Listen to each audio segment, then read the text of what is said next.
Cheese is often viewed as a comfort food, creamy, rich, and satisfying. But when it comes to blood sugar and diabetes, where does it really stand? Is cheese something to enjoy freely, or should we be cautious? Let's explore what science says. First, the good news. Cheese is very low in carbohydrates. Unlike bread, rice, or cereal, cheese contains almost no carbs, which means it has a minimal direct effect on blood sugar levels. That's why it often appears in low-carb or ketogenic diets, and many people with diabetes find it helpful for managing glucose stability. Let's also look at its glycemic index. Cheese actually has a glycemic index of close to 0 since it contains almost no carbohydrates. That means it doesn't cause blood sugar spikes on its own. And when combined with moderate-carb meals, cheese can actually help reduce the overall glycemic response. But cheese isn't just low in carbs, it's also a good source of protein and fat, which both help slow digestion and prevent blood sugar spikes after meals. When paired with a moderate portion of complex carbs, cheese can actually help create a more balanced meal.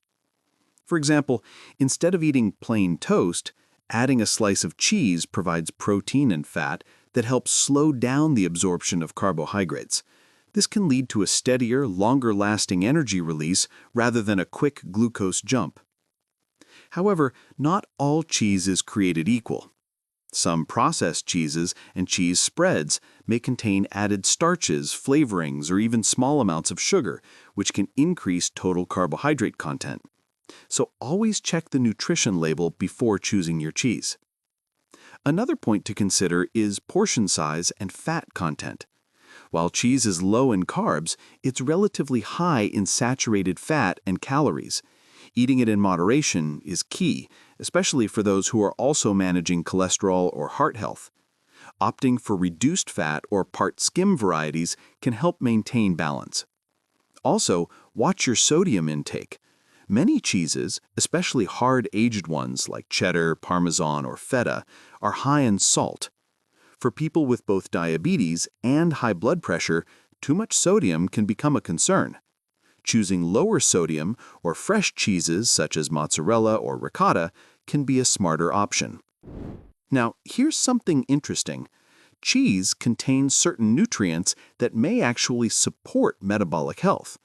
It provides calcium, vitamin B12, and zinc, which are essential for nerve function, muscle activity, and metabolism, areas that often need more attention in people with diabetes.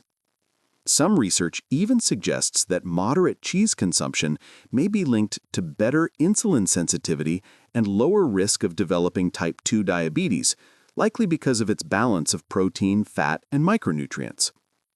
Still, balance is everything. Cheese can absolutely be part of a healthy, blood sugar-friendly diet when used in reasonable amounts. A thumb-sized serving, or roughly 30 grams, is usually enough to add flavor and nutrition without overdoing calories or fat. So, the next time you enjoy cheese, whether in an omelet, on whole grain crackers, or sprinkled over vegetables, remember that moderation, variety, and mindful choices make all the difference. For more insights like this, check out our other videos on blood sugar and healthy eating habits.